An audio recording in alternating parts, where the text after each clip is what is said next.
Nous, on célèbre la vie. On célèbre la vie. Pendant que vous êtes vivant, c'est de vivre bien. Maintenant, le jour que c'est fini, Dieu va gérer le reste. Donc nous, c'est important pour nous. On voudrait vraiment vous encourager à le faire. Il y a la forêt. Vous pouvez faire des plantations pour avoir de l'argent, pour vous développer. Les jeunes, arrêtez de boire le koutoukou. Travaillez pour vos villages. Parce que le koutoukou vous détruit. Le koutoukou vous fait rêver. Vous croyez que vous êtes arrivé alors que vous êtes à la même place. Arrêtez de boire le koutoukou. Travaillez. Travaillez. Travaillez. Lorsque le ministère de la Santé vous parle de la lutte contre le tabagisme, c'est la réalité. Ça détruit l'organisme. Ça fait que vous ne pouvez pas vivre longtemps. Travailler. Il y a trop de maquis dans les villages maintenant. Partout où vous passez, il y a des maquis. Ils font du bruit. À Zougoussi, vous devez travailler. Vous avez un défi à relever. C'est de travailler pour développer ce village. C'est ce que je voudrais vous dire.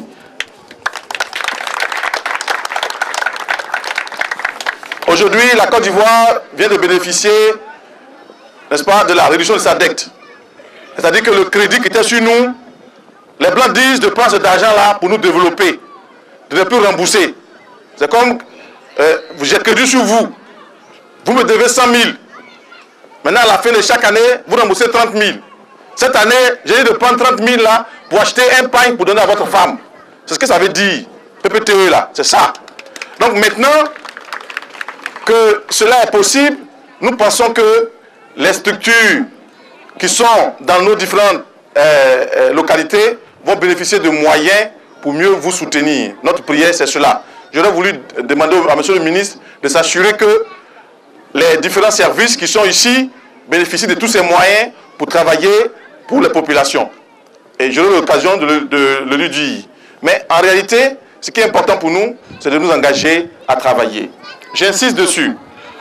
Parce que même Habitat, les maisons que vous voyez, lorsque vous prenez le financement que nous avons, que ce soit l'Alliance Kalao ou bien d'autres partenaires, ce sont des fonds que les gens lèvent pour nous aider. Ils cotisent 10 000, 5 000 pour nous aider. Donc ça veut dire que nous aussi, nous pouvons faire autant. À partir d'aujourd'hui, je voudrais demander au chef du village de déclarer Zougoussi un village de paix, un village de développement, un village de partage, un village de prospérité.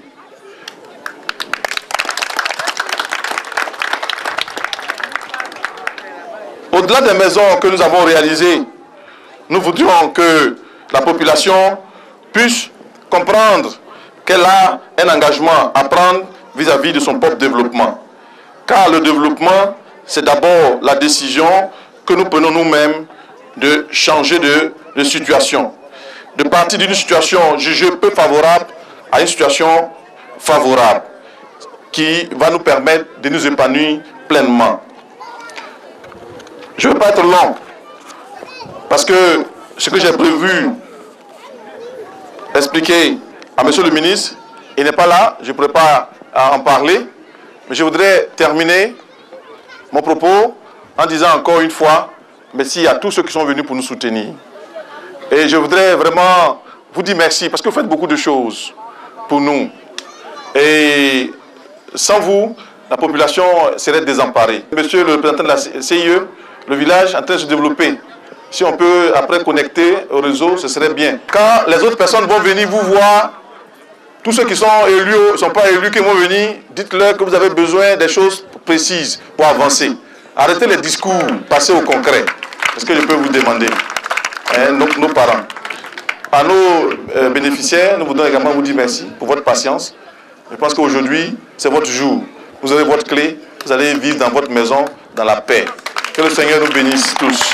Je vous remercie. Voilà, nous voulons dire merci au président de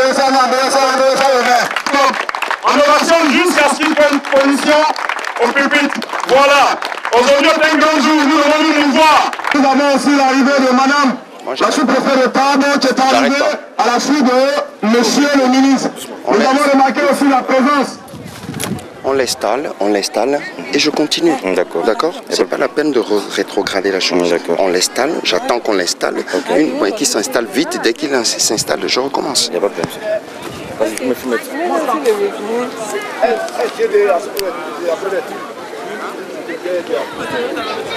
C'est le ministre de la Culture. La francophonie. Nous avons l'arrivée aussi du secrétaire général du sous-préfet.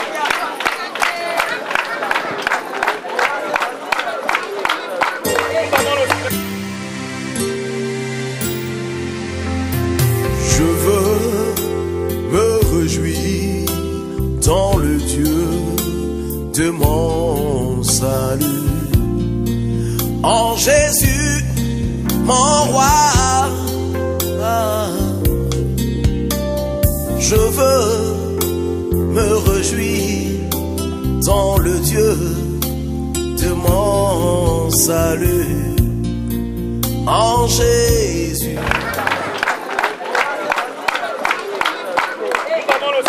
Madame le sous-préfet de Plébo et le ministre de la Culture.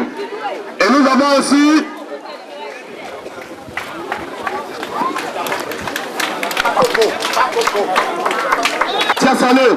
nous avons aussi le ministre de la Culture qui est là. Et nous avons la sécurité faite par la brigade de la gendarmerie de Tarbes.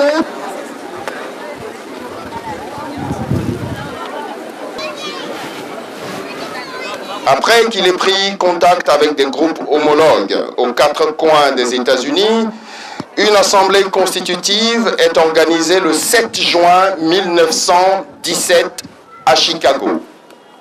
L'association des Lions Club venait ainsi de naître. 3 ans après leur création, les Lions deviennent une organisation internationale reconnue pour son intégrité et sa transparence.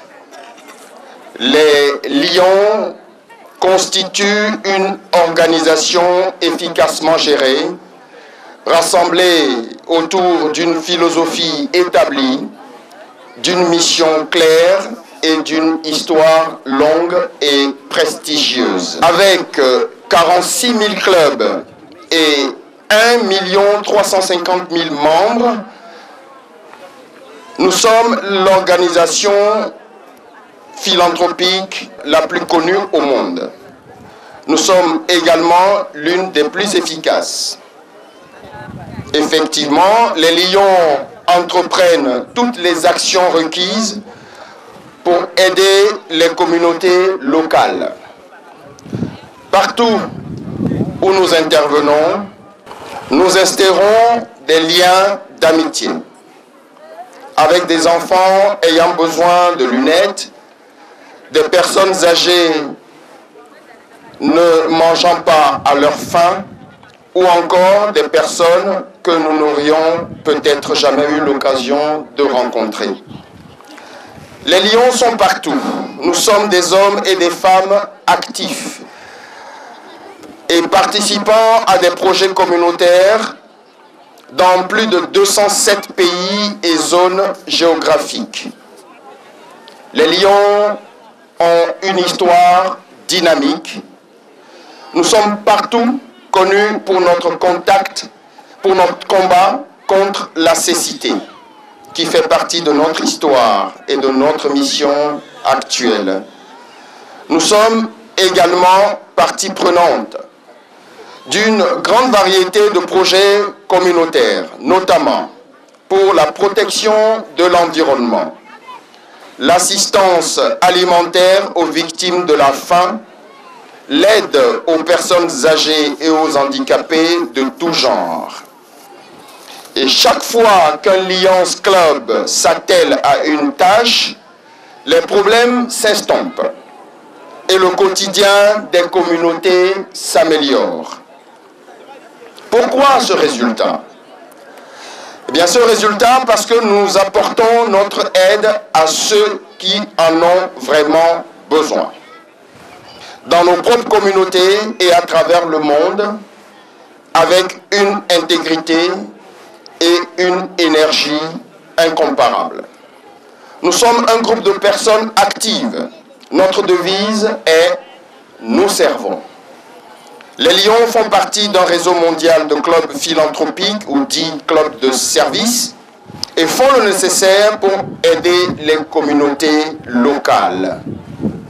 Les Lions donnent la vue en organisant des dépistages de troubles visuels, en équipant des hôpitaux et des cliniques, en distribuant des médicaments et en mettant en place des campagnes de sensibilisation aux maladies oculaires. Les Lions œuvrent également pour mener à bien leur mission qui est de donner la vue à chacun. Nous avons renforcé notre engagement en faveur de la préservation de la vue par le biais d'innombrables actions locales et par notre programme international Sight First qui vise l'éradication de la cécité. Les Lions sont également au service des jeunes. Dans de nombreux pays, nos projets communautaires soutiennent les enfants et établissements scolaires locaux par le biais de bourses d'études, d'aide aux loisirs, etc. Nous proposons de nombreux programmes internationaux tels que le concours d'affiches de la paix, les programmes d'échange et les camps de jeunes. En outre, notre programme Léo favorise le développement personnel en proposant aux jeunes des opportunités de bénévolat.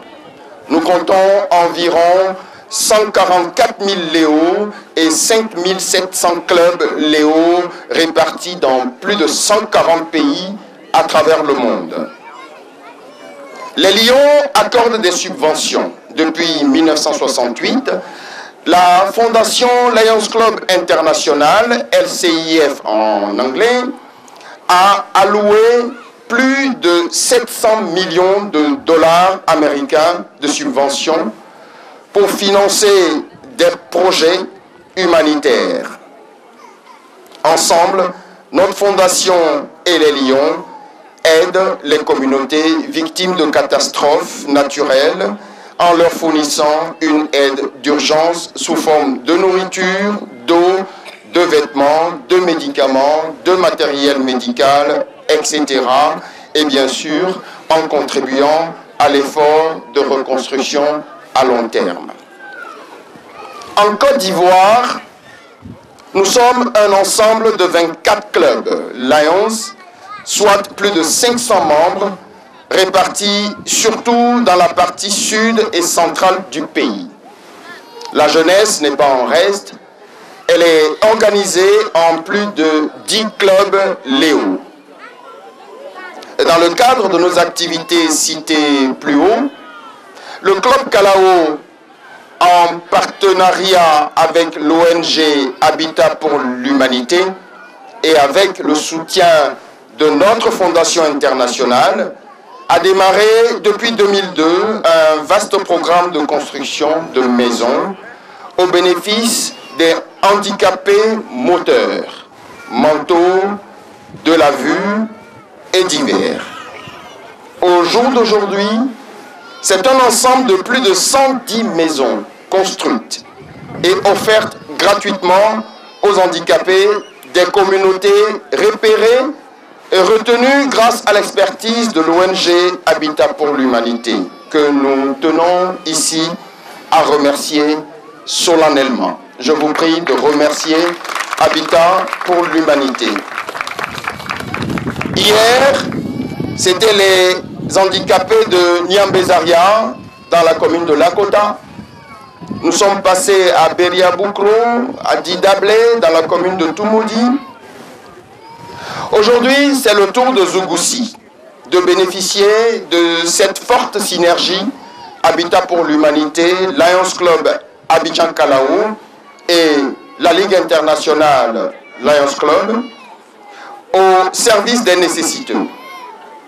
Nous allons, Monsieur le ministre, dans quelques instants, remettre officiellement les clés de 30 maisons destinées à des personnes ne possédant pas toutes les facultés devant leur permettre d'en construire une de leur